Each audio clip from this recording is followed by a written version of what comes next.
అభివృద్ధి పదంలో నరసరావుపేట అభివృద్ధికి care of address doctor Chadalavada Aravind Babu garu. Vallabha చెరువు పునరుజ్జీవానికి శ్రీకారం చుట్టిన ఎమ్మెల్యే డాక్టర్ చదలవాడ అరవింద్ బాబు గారు. జననేత సంకల్పం నరసరావుపేట అభివృద్ధికి మార్గం. 50 లక్షలతో పనులకు శంకుస్థాపన. త్వరలో RRR పథకం ద్వారా సుందరీకరణ. నరసరావుపేట నియోజకవర్గాన్ని ప్రగతి పదంలో నడిపిస్తూ ప్రజల ఆకాంక్షలకు అనుగుణంగా అహర్నిశలు శ్రమిస్తున్న శాసనసభ్యులు డాక్టర్ చదలవాడ అరవింద్ బాబు గారు పట్టణ అభివృద్ధిలో మరో కీలక మైలురాయిని అధిగమించారు. నరసరావుపేట పట్టణ ప్రజలు దాహార్తిని, సాగునీటి అవసరాలను తీర్చే చారిత్రాత్మక వల్లభ చెరువు అభివృద్ధికి ఆయన శ్రీకారం చుట్టారు. జలవనరుల శాఖ ఆధ్వర్యంలో చేపట్టిన నీటి భద్రత, సాగునీటి సంఘాల బాధ్యత 100 రోజుల కార్యక్రమంలో భాగంగా మంగళవారం ఎమ్మెల్యే గారు వల్లభ చెరువు దగ్గర అభివృద్ధి పనులకు శంకుస్థాపన చేశారు.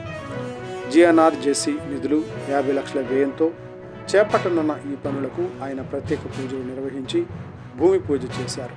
నియోజకవర్గ సమస్యల పరిష్కారంలో చిత్తశుద్ధితో వ్యవహరించే అరవింద్ బాబు గారు ఈ నిధులతో చెరువు కట్టను పటిష్టం చేయడంతో పాటు ప్రాథమిక మౌలిక వసతులను మెరుగుపరుస్తామని ప్రకటించారు. ఈ సందర్భంగా ఎమ్మెల్యే గారు మాట్లాడుతూ తన భవిష్యత్ ప్రణాళికను వివరించారు. రాబోయే రోజుల్లో repair, renovation and restoration RRR పథకం ద్వారా మరిన్ని భారీ నిధులను తీసుకువచ్చి వల్లభ చెరువును పూర్తి స్థాయిలో సుందరీకరిస్తామని హామీ ఇచ్చారు. ఈ చెరువును కేవలం నీటి వనరుగానే కాకుండా పట్టణ ప్రజలకు ఆహ్లాదాన్ని పంచే ఒక అద్భుతమైన పర్యాటక ప్రాంతంగా తీర్చిదిద్దుతామని ధీమా వ్యక్తం చేశారు. నీటి భద్రత అనేది సాగునీటి సంఘాల మరియు ప్రతి పౌరుడి బాధ్యత అని, వనరులను కాపాడుకోవడంలో అందరూ భాగస్వాములు కావాలని పిలుపునిచ్చారు. నరసరావుపేటను అన్ని రంగాలలో అభివృద్ధి చేస్తున్న డాక్టర్ చదలవాడ అరవింద్ బాబు గారి పనితీరుపై స్థానిక ప్రజలు, రైతులు మరియు సాగునీటి సంఘాల ప్రతినిధులు హర్షం వ్యక్తం చేస్తున్నారు.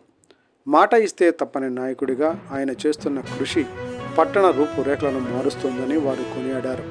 ఈ కార్యక్రమంలో జలవనరుల శాఖ అధికారులు, సాగునీటి సంఘాల ప్రతినిధులు, తెలుగుదేశం, జనసేన, బీజేపీ, కూటమి నాయకులు మరియు పెద్ద సంఖ్యలో అభిమానులు, కార్యకర్తలు పాల్గొన్నారు.